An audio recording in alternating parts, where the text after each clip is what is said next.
Assalamualaikum warahmatullahi wabarakatuh. Selamat pagi anak-anak. Bagaimana kabarnya hari ini, sehat? Alhamdulillah sehat semua ya. Sebelum kita memulai kegiatan pembelajaran pada hari ini, alangkah baiknya kita berdoa terlebih dahulu ya. Berdoa menurut kepercayaan masing-masing. Berdoa mulai. Amin. Berdoa selesai. Nah, anak-anak, sebelum Ibu masuk ke materi, Ibu ingin mengabsen terlebih dahulu ya. Yang Ibu sebut namanya, mohon untuk menyalakan mikrofon dan menyalakan kameranya ya. Baik, Ibu panggil Iva Sabita Isani. Baik, Vanessa Novita. Hadir ya. Patricia Amanda. Baik, hadir semua ya. Alhamdulillah hadir semua. Dan di sini Ibu harap pada kegiatan pembelajaran hari ini kalian tetap semangat dan tetap fokus ya anak-anak ya. Baik. Nah, di sini ada yang ingat tidak materi kita hari ini apa? Betul, materi kita hari ini yaitu tentang teori-teori pertumbuhan ekonomi. Ada yang tahu tidak teori pertumbuhan ekonomi itu apa? Baik, Ibu jelaskan ya. Pertumbuhan ekonomi merupakan indikator penting untuk melihat keberhasilan pembangunan suatu negara. Pertumbuhan ekonomi juga sangat penting untuk mempersiapkan perekonomian menjalani tahap kemajuan selanjutnya, kesempatan kerja dan produktivitas serta distribusi pendapatan. Nah, anak-anak, pertumbuhan ekonomi ini dan peningkatan kesejahteraan rakyat dikatakan semakin sejahtera jika output per kapita meningkat. Indikator yang paling penting dari pertumbuhan ekonomi dalam suatu negara dapat meningkatkan distribusi pendapatan yang baik semakin merata. Dengan tidak adanya pertumbuhan ekonomi, maka yang terjadi bukan pemerataan pendapatan, melainkan pemerataan kemiskinan. Oleh sebab itu, pertumbuhan ekonomi ini sangat penting untuk menghasilkan perbaikan distribusi pendapatan. Bila distribusi pendapatan terpenuhi dengan memperluas kesempatan kerja dan meningkatkan produktivitas, maka kesempatan kerja akan meluas, akses rakyat untuk memperoleh penghasilan juga akan semakin besar kesempatannya. Seperti itu. Nah, untuk pengertian dari pertumbuhan ekonomi menurut Kuznets, di sini pertumbuhan ekonomi adalah kenaikan kapasitas dalam jangka panjang dari suatu negara yang bersangkutan untuk menyediakan berbagai barang ekonomi kepada penduduknya. Dengan demikian, pentingnya pertumbuhan ekonomi inilah yang menyebabkan munculnya berbagai teori-teori pertumbuhan ekonomi terdahulu. Di sini untuk teori-teori pertumbuhan ekonomi yang pertama ada teori merkantilisme. Pandangan Jane Bodin di sini dalam bukunya ya. Jane Bodin mengemukakan bahwa kenaikan harga barang secara umum disebabkan oleh 5 faktor, yaitu peningkatan logam mulia seperti perak dan emas, praktek monopoli yang dilakukan oleh dunia swasta, serta peran negara. Jumlah barang dalam negeri menjadi langka karena sebagian produksinya diekspor, lalu gaya hidup mewah di kalangan bangsawan dan raja, nilai koin mengalami penurunan karena kandungan karat yang terkandung di dalamnya sudah dikurangi atau sudah dimainkan, seperti itu. Lalu selanjutnya pandangan menurut Thomas Mun. Thomas Mun di sini mengemukakan dalam bukunya negara akan menjadi makmur dengan cara yang sama seperti yang ditempuh oleh sebuah keluarga, dengan melakukan penghematan dan menyimpan uang lebih banyak ketimbang yang mereka lakukan. Seperti itu. Jadi, negara dan keluarga akan miskin jika terlalu banyak menghamburkan uangnya. Seperti itu ya. Lalu selanjutnya pandangan Jean Baptiste Colbert. Di sini Colbert ini adalah seorang pejabat negara, jadi bukan seorang ekonom ya. Colbert di sini menjamin hak monopoli yang diberikan kepada perusahaan guna mendorong munculnya perusahaan baru, terutama untuk perdagangan antar negara. Ini merangsang penemuan baru dan membangun industri percontohan. Ia juga mendorong perkembangan ilmu pengetahuan dengan mendirikan akademi, perpustakaan, dan memberikan subsidi kepada setiap sektor ekonomi. Dan selanjutnya teori klasik. Yang pertama, penjelasan teori klasik ada pandangan dari Adam Smith. Di sini Adam Smith menjelaskan bahwa pertumbuhan ekonomi dibagi menjadi dua aspek utama, yaitu pertumbuhan output total dan pertumbuhan penduduk. Mengenai peranan penduduk dalam pembangunan ekonomi, Smith berpendapat bahwa perkembangan penduduk akan mendorong pembangunan ekonomi. Jadi, jika penduduknya bertambah, akan memperluas pasar, maka akan meningkatkan spesialisasi dalam perekonomian tersebut. Perkembangan spesialisasi dan pembagian kerja akan mempercepat proses pembangunan ekonomi. Karena adanya spesialisasi akan meningkatkan produktivitas tenaga kerja dan mendorong perkembangan teknologi. Jadi, pertumbuhan ekonomi sebenarnya bertumpu pada adanya pertambahan penduduk. Dengan adanya pertambahan penduduk, tentunya akan terdapat pertambahan output atau hasil. Dengan demikian, pertumbuhan penduduk dapat dilihat dengan adanya pertambahan hasil. Seperti itu. Lalu selanjutnya, teori di sini teori klasik menurut pandangan David Ricardo. David Ricardo di sini tidak jauh berbeda ya dengan pendapat Adam Smith. Ia mengemukakan bahwa pada laju pertumbuhan penduduk dan pertumbuhan output, Ricardo juga mengungkapkan adanya keterbatasan faktor produksi tanah yang bersifat tetap sehingga akan menghambat proses pertumbuhan ekonomi. Di sini David Ricardo menjelaskan proses pertumbuhan ekonomi dalam bukunya. Yang pertama, pada permulaannya jumlah penduduk rendah dan kekayaan alam masih melimpah sehingga para pengusaha memperoleh keuntungan yang tinggi. Nah, perolehan yang tinggi ini karena adanya pembentukan modal tergantung pada keuntungan, maka laba yang tinggi tersebut akan diikuti dengan pembentukan modal yang tinggi pula. Pada tahap ini, maka akan terjadi kenaikan produksi dan peningkatan permintaan tenaga kerja. Selanjutnya, pada tahapan kedua, karena jumlah tenaga kerja diperkerjakan bertambah, maka upah tentunya akan naik dan kenaikan upah tersebut akan mendorong pertambahan penduduk. Karena luas tanah tetap, maka makin lama tanah yang digunakan mutunya akan semakin rendah. Akibatnya, setiap tambahan hasil yang diciptakan oleh masing-masing pekerja akan semakin berkurang. Dengan semakin terbatasnya jumlah tanah yang dibutuhkan, maka harga sewa lahan akan semakin tinggi.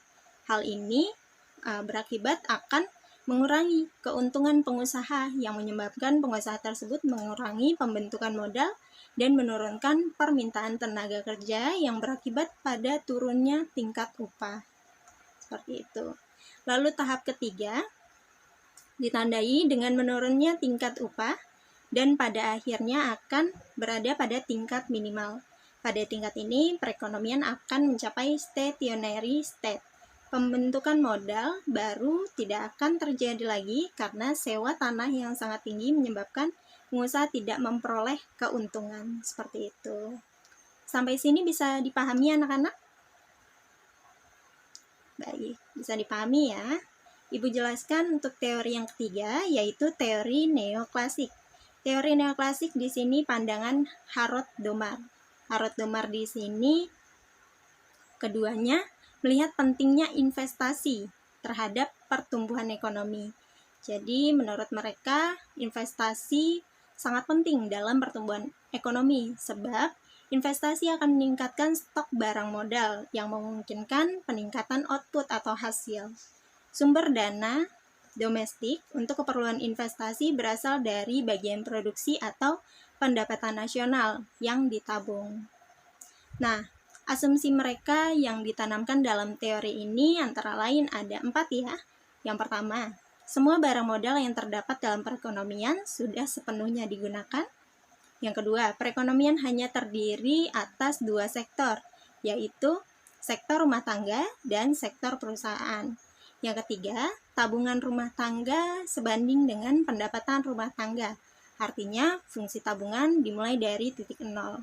Yang keempat, rasio modal produksi atau capital output ratio atau COR.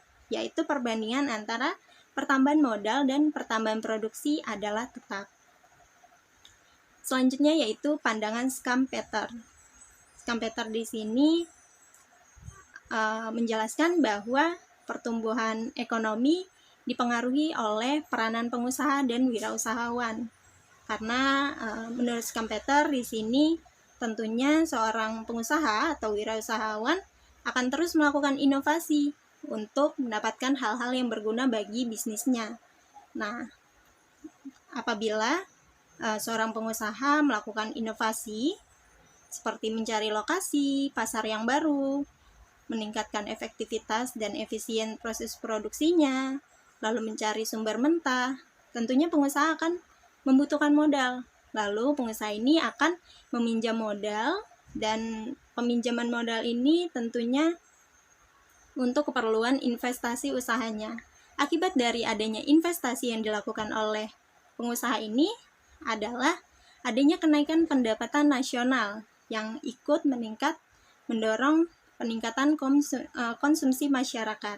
Karena konsumsi meningkat, tentunya kapasitas produksi pengusaha pun ikut meningkat dan menimbulkan investasi baru oleh pengusaha.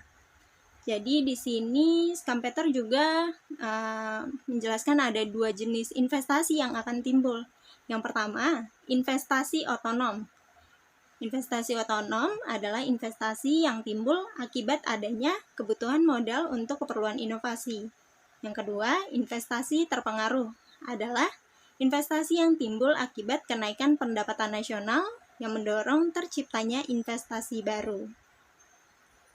Nah, selanjutnya di sini pandangan menurut Robert Solow.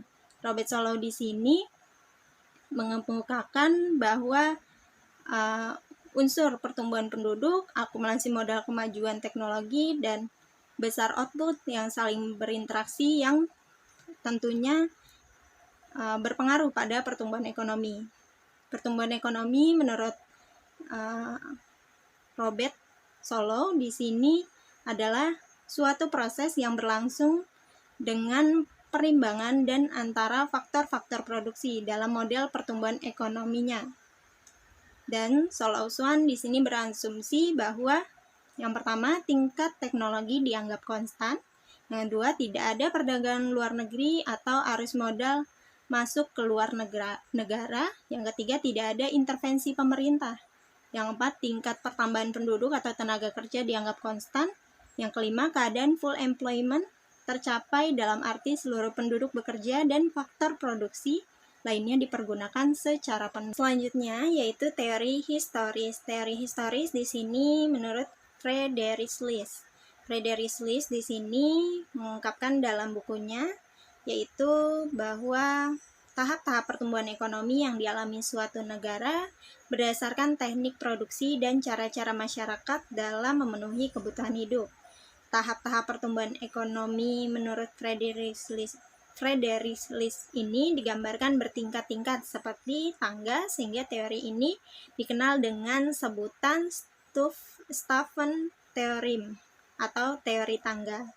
Pertumbuhan ekonomi menurut Friedrich List ini dibagi menjadi 4 tahap ya, yaitu yang pertama masa berburu dan mengembara, yang kedua masa berternak dan bertani, yang ketiga masa bertani dan kerajinan, yang keempat, masa kerajinan industri dan berdagang.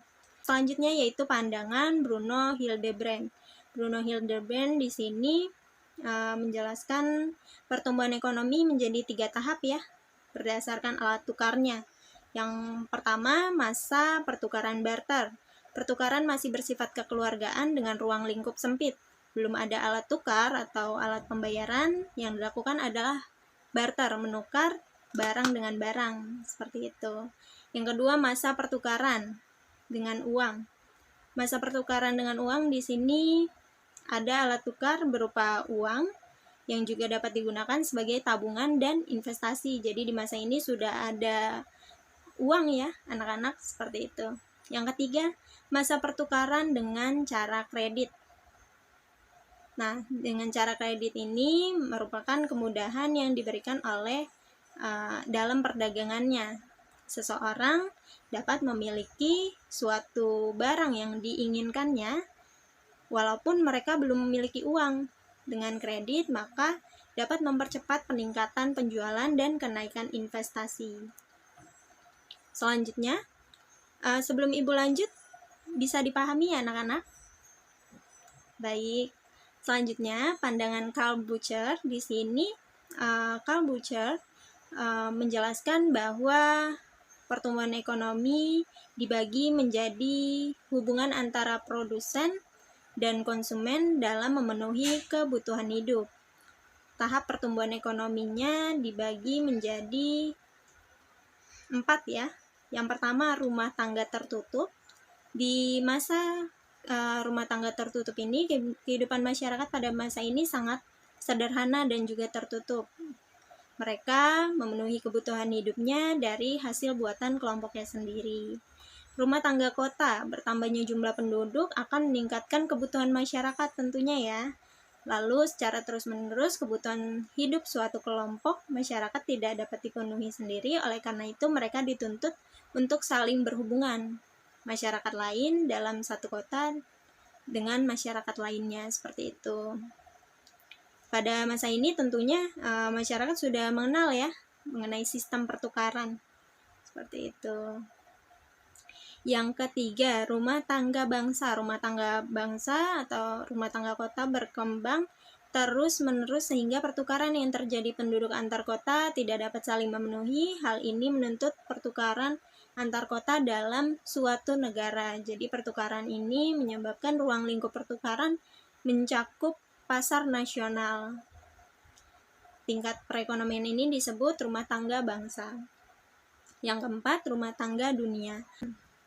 Rumah tangga bangsa berkembang pesat, para pedagang semakin menjadi penting dalam geliat ekonominya.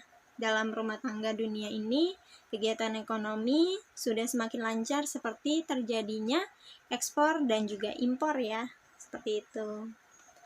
Nah, anak-anak yang selanjutnya pandangan Werner Sombart. Pandangan menurut Werner Sombart di sini, pertumbuhan ekonomi suatu bangsa dibagi menjadi 3 tingkatan ya. Yang pertama, masa perekonomian tertutup. Pada masa ini, seluruh cara manusia hanya semata-mata untuk memenuhi kepentingannya sendiri. Masa kerajinan dan pertukangan di sini, pada masa ini manusia semakin meningkat. Kepentingan manusia semakin meningkat, baik secara kuantitatif maupun kualitatif, dampak perkembangan dari peradaban. Dan selanjutnya di sini ada masa kapitalis. Pada masa ini muncul kaum pemilik modal atau kapitalis ya. Dalam menjalankan usahanya, kaum kapitalis membutuhkan para pekerja atau kaum buruh. Produksi yang dilakukan oleh kaum kapitalis tidak lagi hanya sekedar memenuhi kebutuhannya, tetapi sudah berhaluan mencari laba. Selanjutnya, pandangan menurut W.W. Rostow. Di sini dalam bukunya menjelaskan bahwa pertumbuhan ekonomi terdiri dari beberapa tahap. Yang pertama, perekonomian tradisional. Selanjutnya, perekonomian transisi. Yang ketiga, perekonomian lepas landas, perekonomian menuju kedewasaan. Selanjutnya yaitu yang terakhir ya, perekonomian dengan tingkat konsumsi yang tinggi. Faktor yang mempengaruhi pertumbuhan ekonomi. Ada yang tahu tidak apa faktor-faktornya? Baik, Ibu jelaskan ya. Faktor-faktor dari pertumbuhan ekonomi di sini menurut Sukirno ya, menjelaskan bahwa adanya sumber daya alam, sumber daya manusia, modal, teknologi, dan sebagainya. Dan di sini Ibu jelaskan keempatnya, sumber daya alam tentunya faktor utama ya yang berpengaruh terhadap perkembangan perekonomian. Seperti yaitu luas dan kesuburan tanah, keadaan iklim dan cuaca, jumlah dan jenis hasil hutan, serta kandungan mineral. Sumber daya manusia tentunya sangat berpengaruh terhadap perekonomian. SDM atau sumber daya manusia meliputi kualitas dan kuantitas dalam pertumbuhan ekonomi suatu negara. Modal ini yaitu persediaan faktor produksi yang secara fisik dapat diproduksi kembali. Pembentukan modal atau akumulasi merupakan investasi dalam bentuk barang modal yang bertujuan untuk menaikkan stok modal. Lalu selanjutnya di sini kemajuan teknologi. Kemajuan teknologi menjadi faktor yang penting dalam proses pertumbuhan ekonomi. Dengan adanya kemajuan teknologi akan mendorong munculnya penemuan-penemuan baru yang dapat meningkatkan produktivitas pekerja, modal, dan juga faktor produksinya yang lain. Seperti itu. Nah, di sini ada yang bisa menyimpulkan dari materi yang telah Ibu jelaskan? Ada yang bisa menyimpulkan untuk dari materi yang Ibu jelaskan? Baik, Ibu jelaskan ya. Di sini kesimpulan dari materi yang Ibu jelaskan yaitu indikator yang paling penting dari pertumbuhan ekonomi dalam suatu negara akan meningkatkan distribusi pendapatan yang merata. Pertumbuhan ekonomi tentunya sangat penting untuk mempersiapkan perekonomian menjalani tahap kemajuan selanjutnya. Baik anak-anak, di sini ada tidak yang bisa menyimpulkan mengenai penjelasan Ibu tentang teori-teori pertumbuhan ekonomi? Baik, Ibu jelaskan ya di sini. Jadi kemunculan dari teori-teori pertumbuhan ekonomi memang mempunyai kelemahan dan kelebihannya tersendiri. Namun tujuan dari masing-masing teori pertumbuhan ekonomi ini tentunya bertujuan satu, yaitu untuk memperbaiki perekonomian menjadi lebih baik. Seperti itu ya anak-anak. Baik, Ibu cukupkan ya untuk penjelasan materi pada hari ini. Semoga penjelasan yang Ibu berikan dapat bermanfaat bagi kalian semua ya. Baik, Ibu cukupkan pertemuan pada hari ini. Kurang lebihnya Ibu mohon maaf. Terima kasih. Wassalamualaikum warahmatullahi wabarakatuh.